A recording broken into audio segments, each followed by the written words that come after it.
Hello all, welcome to our channel Sravani Vishesh. మా ఆయన తిరుపతి నుంచి వచ్చారు అని చెప్పాను కదండి. ఏమేమి తెచ్చారు, కాస్ట్ ఏంటి, ఎంత పడిందని వీడియో చేస్తానన్నాను కదా, దానికి రిలేటెడ్ వీడియో. సో ఇక్కడ మా పాప ఓపెన్ చేసినంతసేపు కూడా ఊరుకోవట్లేదు, అసలు చాలా అల్లరి చేసేసింది. ఇంక అందుకే తనకి ఇచ్చేసాను, ఇంక మిగిలిన చూపిస్తున్నాను. తిరుపతిలో ఊదొత్తులు అనేవి చాలా చాలా బాగుంటాయండి. స్మెల్ మాత్రం ఎక్సలెంట్గా వస్తుంది. మీలో ఎంతమందికి తెలుసు ఈ విషయం? సో నేను ఆల్ ఇన్ వన్ అని చెప్పి బాక్స్ మొత్తం తెచ్చేయమన్నాను, కానీ ఈ 3 బాక్సులే తెచ్చారనమాట మా ఆయన. ఈచ్ వన్ ఒక్కొక్కటి కూడా 45 రూపీస్ పడింది. దివ్యపాద, అభయహస్త, తందనాన 3 కూడా స్మెల్ చాలా బాగుంటుంది. దివ్యపాద అనేది మేము పెద్ద బాక్స్ తెచ్చుకొని వాడాము, పూజ అది స్మెల్ తెలుసు, కానీ ఈ 2 కూడా నాకు కొత్త అనమాట. ఇవి కూడా స్మెల్ బాగానే ఉన్నాయి, ఆల్రెడీ వాడాను. ఇంకా చిన్న పాపకి గిలకలు తెచ్చారు. ఇవి చాలా బాగున్నాయండి, 150 పడ్డాయంట, 4 వచ్చాయి. అయితే పాప ఆడుకుంటుంది కదా అని చేతికిచ్చి నేను బయటికి వెళ్తే దాంతో కొట్టేసుకుంది. ఇంకప్పటి నుంచి అవి ఇవ్వడం అయితే మానేశాను. ఇంకా మా పెద్ద పాపకి అట్లు వేయడానికి అక్కడి నుంచి తీసుకొచ్చారు. ఇక్కడ ఆల్రెడీ కొనేసి నేను వేసాను, కానీ స్కూల్కి వెళ్ళిన 2 డేస్లోనే అవి ఆల్రెడీ చిరిగిపోయాయి అనమాట. ఇంకా చెప్పాను, అక్కడ కొంచెం క్వాలిటీ బాగుంది, థిక్గా ఉన్నాయి, ఇక్కడ చాలా డెలికేట్గా ఉన్నాయి, తెచ్చు అంటే దానికి స్టిక్కర్స్ అట్లు 2 తెచ్చారు. ఇంకా ఇంటికి ముందు గుమ్మానికి తోరణాలు అక్కడ చాలా బాగుంటాయి కదా, ఇంకా నెంబర్ ఆఫ్ కలెక్షన్ అనేది మొత్తం అంతా అక్కడే ఉంటుంది.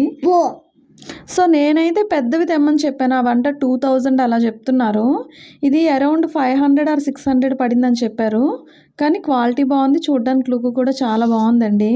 లాస్ట్లో ఇది ఎలా ఉందని చెప్పి వేసి చూపిస్తాను. సరే అన్నీ తెచ్చావు కదా, మరి నా కోసం ఏం తెచ్చావని అడిగాను. నేను వచ్చాను కదా చాలా అని చెప్పి మాటలతో సరిపెట్టేశారు. ఇంకా ఈ దండలు ఉన్నాయి కదా, ఇవి ఫొటోస్కి వేసుకోవడానికి చాలా బాగుంటాయి. ఇవి ఒక 3 తెమ్మని చెప్పాను, కానీ సో ఇవి 2 కూడా 250 పడింది, అంటే ఈచ్ వన్ 125 రూపీస్ పడింది.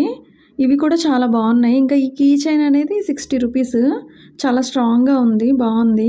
ఇంక ఈ విజిల్ చూసారు కదా, నేను మెట్ల మీద నడిచేటప్పుడు చాలా దగ్గర చూశాను. కొనమంటే నీకు ఎందుకు, నువ్వు చిన్నపిల్లవా అని చెప్పి కొనివ్వలేదు.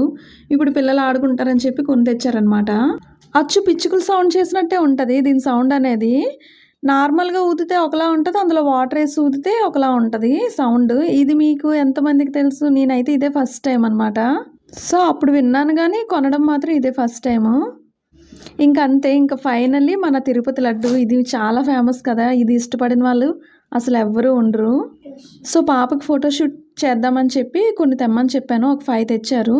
అయితే ఈ బ్యాగ్ కోసం మీకు ఎంతమందికి తెలుసు? అప్పుడంట బ్యాగ్లో విత్తనాలు వేసి ఇచ్చేవాళ్ళంట. ఆ బ్యాగ్ పడిపోయిన చోట అంటే అది తులసి విత్తనాలు ఉండేవంట. ఇప్పుడు చూసాం, చెక్ చేసాం, మొత్తం అంతా ఎక్కడ అసలు లేవు.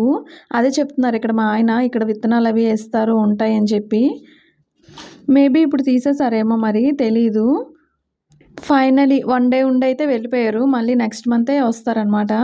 తిరుపతిని అయితే చాలా మిస్ అవుతున్నానండి. అక్కడ ఉన్న కొన్ని రోజులు కూడా 2 మంత్స్లో ఒక 4 టైమ్స్ వెళ్ళాను నేను దర్శనానికి.